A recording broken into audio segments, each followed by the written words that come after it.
barayakira barayifungura bayibereke, hakabamo n'ikirangantego cyangwa kigaragaza intego zacu twifuza kugeraho. Imana ibaha umugisha, mwihute muzibashyikirize.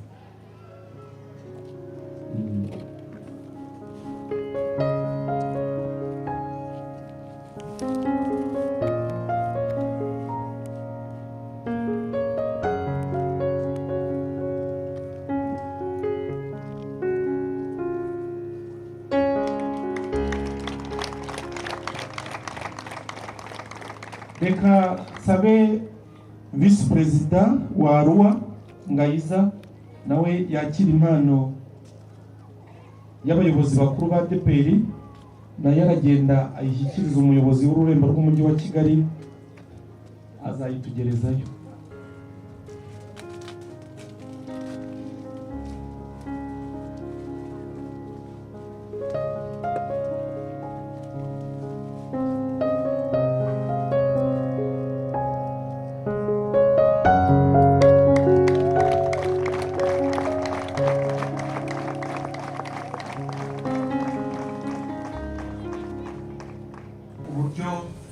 Ibi biterane bitegurwa uko bitegurwa n'amakorali ane yishyize hamwe, abiri aturuka mu rurembo rwa Kigali n'andi abiri aturuka mu rurembo rwa Rubavu. Noneho nitumara kubibasobanurira, ni byiza ko tubizi neza ko bakunda umurimo w'Imana, bazaba abafatanyabikorwa bacu kugira ngo umurimo w'Imana urusheho gutera imbere, cyane cyane ko tuba tubafashe mu nkokora kugira ngo umurimo w'Imana ukorwe neza. Arua rero mu magambo ahinnye bisobanuye inyuguti za mbere zibanza zigize ayo makorali. Inyuguti ya mbere ya A isobanuye Ahad, inyuguti ya kabiri ya Ru isobanuye Rubonobono, iya gatatu yitwa U isobanuye urukundo, iya kane isobanuye abatwara mucyo. Iyo bihuje bibyara Arua. Mushobora kwibaza ngo igitekerezo rero cyavuye he? Igitekerezo cyakomotse muri korali y'Ijari yitwa Urukundo, yari yatijwe ibyuma na Rubonobono kubera ko cyari igikorwa kigoye, ibona iyo neza yagiriwe idashobora kwirekeraho, yifuza ko izo korali zombi zagirana umubano. Mu kugirana umubano rero, igihe tubyizeho ngo tugirane umubano, tukaba twari dufite abaterankunga babiri. Umwe akaba ari umuterankunga wa Rubonobono, bamwita Habimana Jean Marie, nkimuvuga ahite aza hano. Uwa kabiri akaba Bizige, nawe bakaba yari umuterankunga wa korali Ahadi, nabo baza kudusaba ko twagirana umubano na Ahadi. Ubwo nabyo biba birikoze, duhuza izo korali uko ari eshatu. Haza kuvuka rero iya kane, nayo mwakibaza uko yagiyemo. Ntabwo twapfuye kubikora pari hazari. Hari abacuranzi baturutse muri korali abatwara mucyo bazi Kigali, bageze i Kigali bifuza kuba muri korali Rubonobono. Bumvise ko icyo gitekerezo tugifite, nabo bifuza ko korali yabo nabo yajyamo. Rero muri magambo make, izo korali nuko zahuye, ntabwo byabayeho pari hazari, ahubwo hari impamvu yagiye bitera kugira ngo buri yose yibone muri iki gikorwa.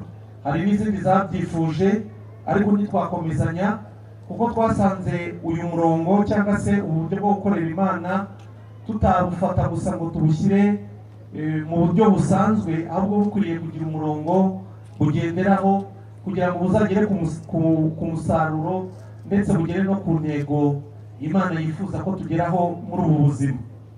Byabaye ngombwa rero ko dushyiraho umurongo tuzagenderaho. Dufite amahirwe uyu munsi ko uwambaje yari umwe mu bashumba ba Paruwasi Gatsata, kandi batugiriye inama kugira ngo twubake ikintu gikomeye kizabasha gukorera Imana neza kandi twavuga ubutumwa bwiza, kuko ijambo twihaye ni ukubwira abantu uko Yesu yari ari ejo n'uyu munsi niko akiri, kugira ngo ubwo isi ishaka kuvuguruza iryo hame, twebwe iryo hame turihagazeho kugira ngo dukomeze kuvuga ko Yesu uko yari ari ejo n'uyu munsi ariko akiri, kuzageza imperuka igize gute igeze, cyangwa akadutwara akatujyana hehe mu ijuru. Rero nk'uko mumaze kubyumva mu magambo ahinnye, Aruwa twakoze inama zigera ku mwaka wose, ariko twibuka ko dufite abajyanama bakomeye b'abashumba bacu. Twabanye nabo muri izo nama, baba abashumba baturuka i Gisenyi, baba n'ab'i Kigali. Twakoze inama zingana n'umwaka wose kugira ngo dukore ikintu kizima.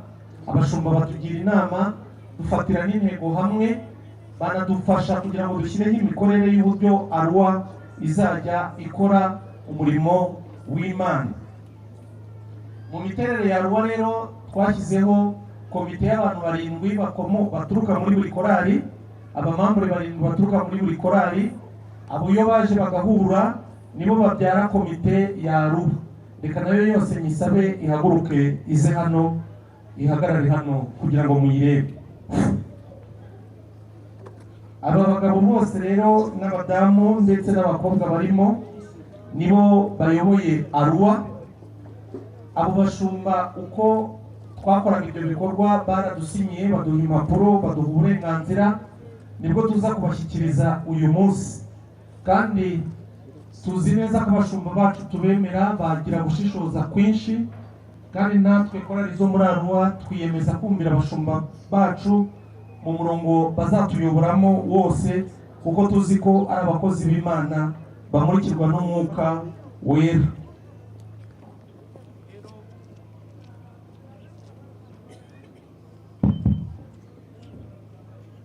Twatangiye ibikorwa rero, Aruwa yasinyiwe n'abashumba ndetse turayizamura tuyigeza no muri ADPR ku rwego rw'igihugu. Baduha n'ushinzwe ivugabutumwa ari we Claude, wari uzashingwa Aruwa mu rwego rw'igihugu, kandi tubana nawe mu biterane byinshi, twabanye nawe akomeza adufasha. Uyu munsi rero itorero ryacu ryabayemo impinduka nyinshi n'abashumba barahinduka. Niyo mpamvu aho dufunguriye ibikorwa nyuma ya Covid, twifuza ko n'abashumba bashya bariho basobanukirwa bakamenya Aruwa n'imikorere yayo. Nta yindi mikorere dufite uretse kwamamaza umwami Yesu wenyine. Iryo ryo jambo rikomeye dufite, ni ukubwira abantu ko Yesu ko yarari uyu munsi ariko akigize gute akiri. Kandi ikaba intego yacu, kuko tuzi ko isi iri kurwana ngo ivuguruze iryo hame, ariko tuzi neza ko iryo hame ritazigera rivuguruzwa kugeza Yesu agize gute agarutse. Natwe twifuza kubihagararaho, kuko tuzi neza ko tuzanesha, kuko umwami wacu ari kumwe natwe. Bashumba bacu rero, mushumba w'umujyi wa Kigali ndetse n'umushumba wa Rubavu, muri abakozi b'Imana beza dukunda, ariko tunifuza ko munaba abashumba bacu muri iki gikorwa, kuko tuzi neza ko nitugendana n'ubuyobozi bwacu ndetse n'abashumba bacu b'amatorero, imirimo dukora izarushaho kugenda neza. Kuko ubu ngubu Aruwa iracyari muri faze ya mbere. Faze ya mbere niyo gukwirakwiza ibi biterane ku midugudu tubarizwaho. Mu ntego zacu nuko bigenda bisimburana ku midugudu aya makorali abarizwaho. Nyuma muri faze ya kabiri tuzajya mu iterambere ryimbitse bijyanye no kugira ngo aya makorali azamuke agere ku rwego ashobora gukorera Imana. Kandi ibyo ngibyo ntabwo tubikora gusa mu rwego buri fizike byo kuvuga ngo twaguze ibyuma, twambaye uniforme. Twifuza ko n'imitekerereze y'abaririmbyi bagize Aruwa yigira ku rwego ruri hejuru rwo kumenya Imana no kuyisobanukirwa no kumenya uburyo ikora. Niyo mpamvu bino biterane byose bibanzirizwa n'amahugurwa dutumiramo abashumba bacu, kugira ngo bahugure abaririmbyi, bahugure n'ubuyobozi, kugira ngo abaririmbyi bacu barusheho kugira imyumvire iteye imbere. Ku batabisobanukiwe, tuzi neza ko Satani atera ibitekerezo by'abantu ku gipimo kigera kuri 96%. Ibindi bisigara byose nibyo bituruka hanze y'ibitekerezo by'umuntu. Bivuze ko Satani akenshi isenya umuntu ikoresheje ibitekerezo bye ubwe. Iyo umuntu atabashije kurinda ibitekerezo bye akoresheje ijambo ry'Imana ngo arinde inzira zose Satani yinjiriramo, Satani aramutera ntamenye ko yisenya ubwe. Niyo mpamvu rero tuba twifuza ko habaho amahugurwa yimbitse, kandi twifashisha abashumba bacu tuzi neza ko babimenyereye, bafite izo nyigisho kugira ngo bigishe abantu uburyo bw'imitekerereze myiza ijyanye n'ijambo ry'Imana, kugira ngo turusheho kugira icyerekezo cyiza. Kandi ibyo ntitubikora gusa, turanabisengera. Dushyiraho amasengesho ahuza aya makorali mu mazone, ndetse n'abakomite bakagira aho bahurira bagasenga, kuko tuzi neza ko tuvuze ibyo bintu ntitwiringire umwami Yesu ntabwo twabishobora. Tuzi neza ko buri gikorwa cyose kugira ngo gishoboke ari uko Imana igomba kubana natwe. Niyo mpamvu rero dushyiraho amasengesho. Ubu ngubu kino giterane tuba tumaze umwaka tugisengera amakorali ku giti cyayo, ndetse n'ibikorwa by'amasengesho bya Ruwa bisimburana kuri iyo midugudu turabikora, kandi tubifashijwemo n'abashumba bacu. Ndagira ngo rero kuba bishinzwe mbasabe njya ku musozo, nsabe ababishinzwe batuzanire ikirangantego cya Aruwa ndetse n'amabwiriza abashumba badusinye ya Aruwa, bayashyikirize umushumba w'ururembo ndetse rw'umujyi wa Kigali, banayashyikirize n'umushumba w'ururembo rwa Rubavu. We wenda ntitubimwigisha cyane kuko yatangiranye natwe aratuzi, ariko wenda igihe gishize biranashoboka ko nawe ejo bazamusimbura, ariko nibanamusimbura azabisigira umusimbuye, kuko twifuza ko uyu nguyu uzaba umurage dukoreramo Imana, ndetse n'abaririmbyi bazadukurikira bato bagakomeza bagakorera Imana kuzageza ubwo Yesu azaza akadutwara mu ijuru. Rero nk'uko mubibona, nk'uko dusanzwe tubigenza mu biterane byose, na biro ya ADEPR twarayitumiye, ariko ntitubuze kuvuga ko itageze hano kubera ko abashumba begereye izo nzego barahari. Impano zabo rero z'abashumba bakuru ba ADEPR nazo bazigize hafi, turazishyikiriza abashumba. Turabizi ko ubutumwa bwacu bazabugeza mu nzego nkuru za ADEPR. Bashumba, dufite intego zo gukorera umwami Yesu, kandi namwe nizo mufite. Twifuza kurandura imigambi yose Satani akoresha ayobya abantu, akababuza kugera ku ntego z'ubuzima bwiza bwuzuye bubonerwa muri Kristo Yesu. Iyo ngiyo ni intego ku giti cyanjye nk'uyoboye Aruwa, ariko ni n'intego y'aba bagenzi banjye bose, kuko twifuza ko imigambi yose Satani yakoresha kugira ngo abuze abantu ubuzima Imana yabahaye ibarema, iyo migambi igomba kuvaho.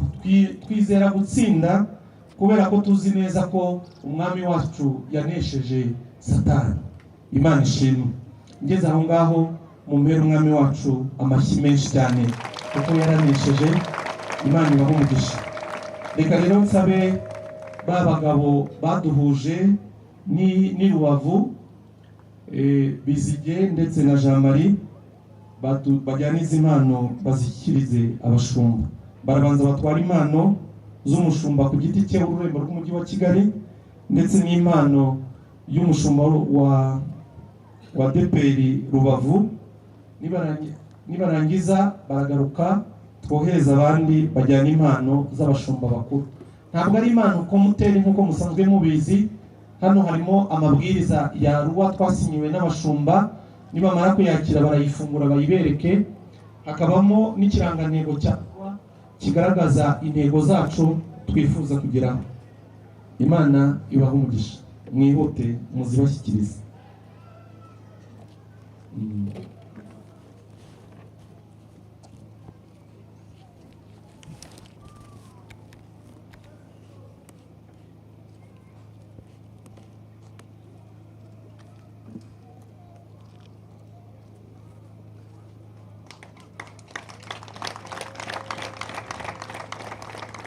Reka sabe Vice Perezida wa Ruwa Ngayiza nawe yakira impano y'abayobozi bakuru ba ADEPR, nayo aragenda ayishyikiriza umuyobozi w'ururembo rw'umujyi wa Kigali, azayitugerezayo.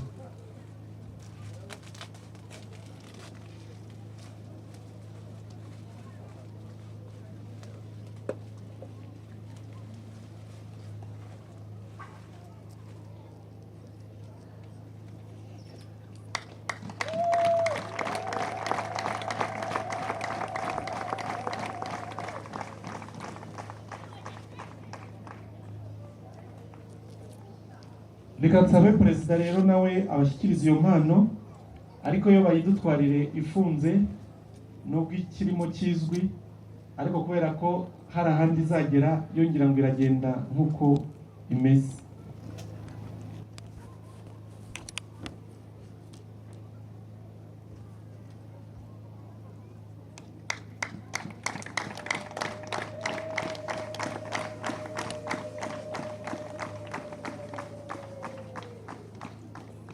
Bashumba rero mu ntego twihaye harimo gukora ibyo bikorwa bitandukanye.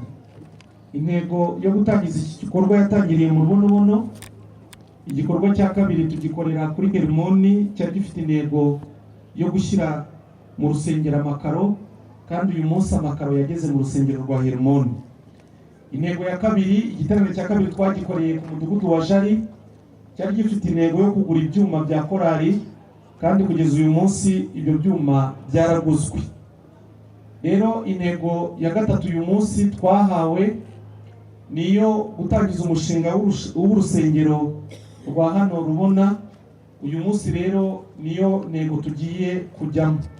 Intego zacu rero kugira ngo mu gukuza imyumvire, ntabwo intego y'ibikorwa tuzakora iyitwamo na korali gusa yimwe muri izi ngizi. Nk'uko tubabwira ko igikorwa cyacu gitegurwa umwaka wose, komite ya korali ibanza guhura n'ubuyobozi bw'itorero, bamara guhura bakemeza igikorwa kimwe tuzakora mu mwaka, bakagishyikiriza komite ya Arua. Komite ya Arua igatangira kukigaho, noneho kugira ngo itorero rirusheho kunga ubumwe no gukorera hamwe. Niyo mpamvu ibikorwa byacu biba biri mu itorero, bikabamo n'abayobozi. Kandi mu yindi nama abashumba baduhaye, nuko nta nama yacu n'imwe iba itarimo umushumba w'itorero. Inama zacu zose ziba zirimo umushumba w'itorero, nk'uko abashumba batugiriye inama ko uwo mushumba w'aho twakoreye inama ni nawe ntumwa y'ubuyobozi bukuru bw'itorero, kugira ngo abe ashobora gutanga raporo y'ibikorwa bya Arua n'uko bikorwa n'uko bikurikirana. Aba rero mu gusoza nabashimira, kandi ndabashimira umuhati n'umurava mwatugaragarije, cyane cyane ko mwese mwaje mugendeye ku rwandiko twaboherereje rubatumira, kandi ntabwo twigeze tubona imbona nkubone ngo tuze kubabwira ngo muze, ariko inzandiko zo zabagezeho, ariko ku buryo muzirikana umurimo w'Imana mukanawukunda, mwabitugaragarije kubera ko mwateye intambwe mukagera hano. Tubasabye umugisha ku Mana, kandi Imana izabashoboze, n'itorero muyoboye rikure, ryaguke, rigere kure. Imana ibahe umugisha. Ndagira ngo rero nakire umushumba wenda umwe agira icyo atubwira, nidusoza turahita tugenda, noneho tuvuge korali zisigara ziririmba mu kujya gushyiraho ibuye ryo gutangiza urusengero rwa Rubona. Yesu ashimwe cyane. Narivuze ngo Yesu ashimwe cyane. Arakoze umuyobozi w'iri huriro ry'aya makorali yacu ku ijambo ryiza tugejejeho, ndetse no ku mpano badushyikirije ikubiyemo ubutumwa bwerekana abo bari bo, ndetse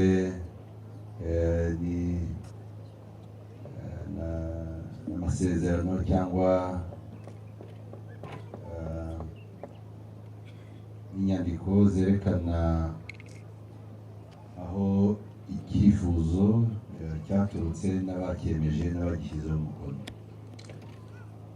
Turabashimiye cyane. Mu by'ukuri umuntu wese wakumva iyi ntego yanyu ntabwo yabura kuyishyigikira no kuyishimira. Abantu bishyira hamwe, bari basanzwe bakora ibintu bimwe ariko mu buryo butatanye, ariko bakifuza guhuza amaboko, guhuza imbaraga kugira ngo bagere kuri byinshi.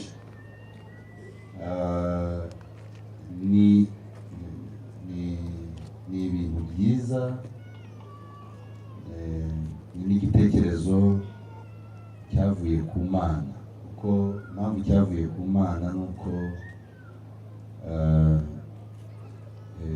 ibyo mushaka gukora ni ibyo gushyigikira umurimo w'Imana n'ubwami bw'Imana. Iyo twumvise ibyakozwe ari jari n'ahandi mwashyize amakaro mu rusengero, kugira ngo ni Hermoni mwavuze, yego, hanyuma na korali ya jari yaguriwe ibyuma,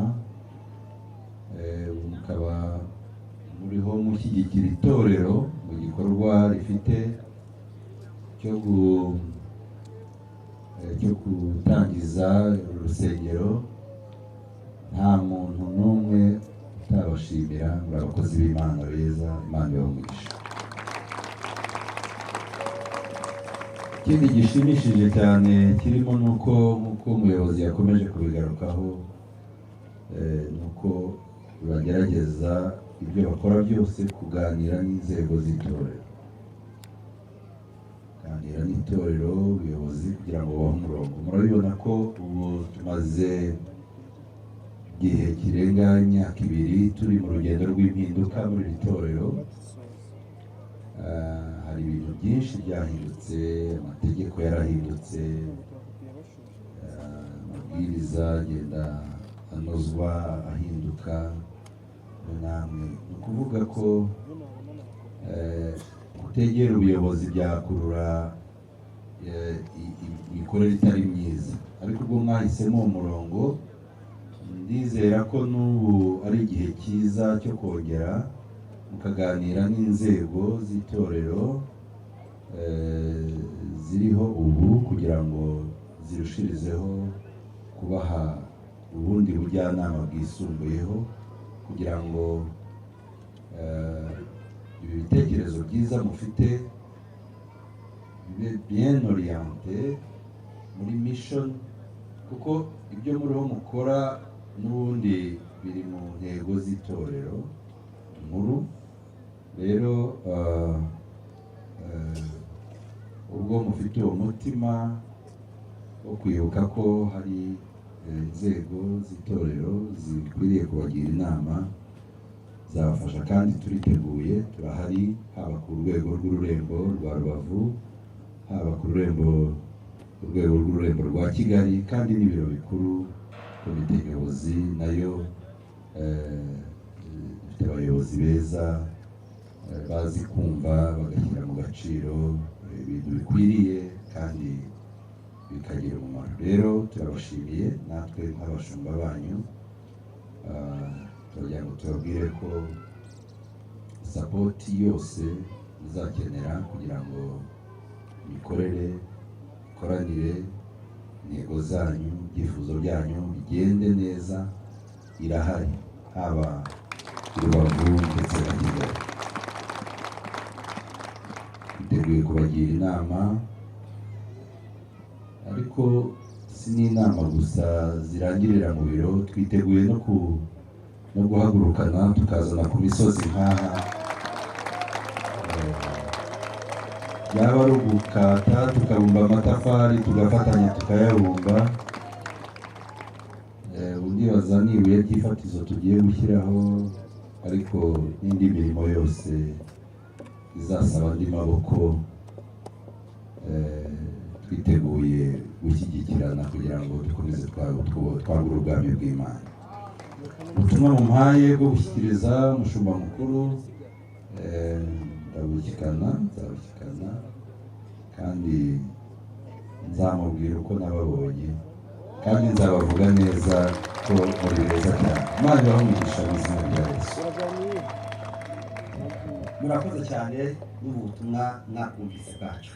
Igikorwa rero muduhere Imana amashyi menshi cyane, kuko abashumba beza Imana yaduhaye, kandi mwumvishe sapoti batwemereye, rwose turumva dukomejwe n'Imana. Imana ishimwe cyane. Rero tugeze mu mwanya abashumba bagiye gushyira ibuye hariya.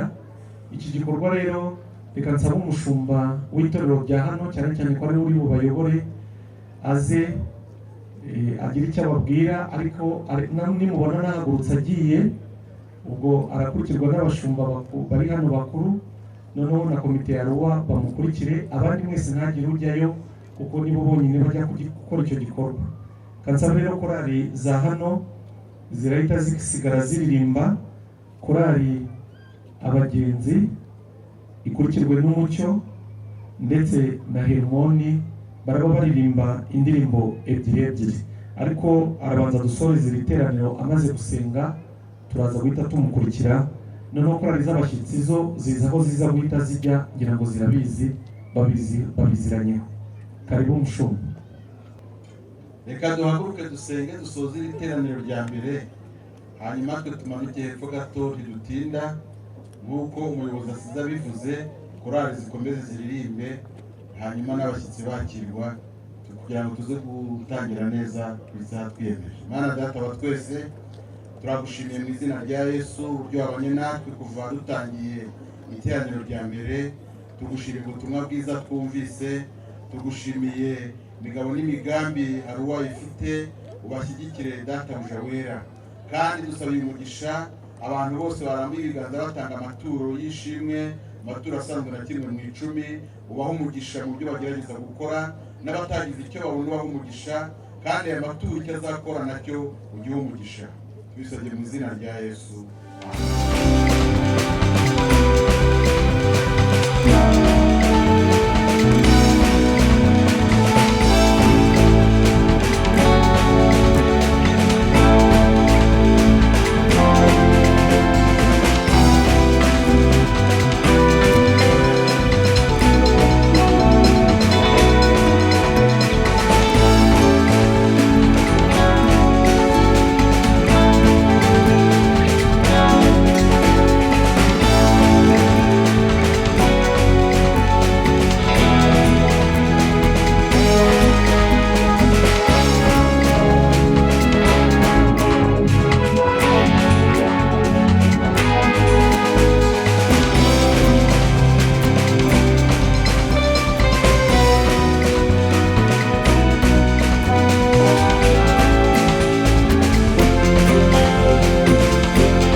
bahinduka n'ibihe bigahinduka, wowe ntuhinduka ngo ntugira n'igicucu cyo guhinduka.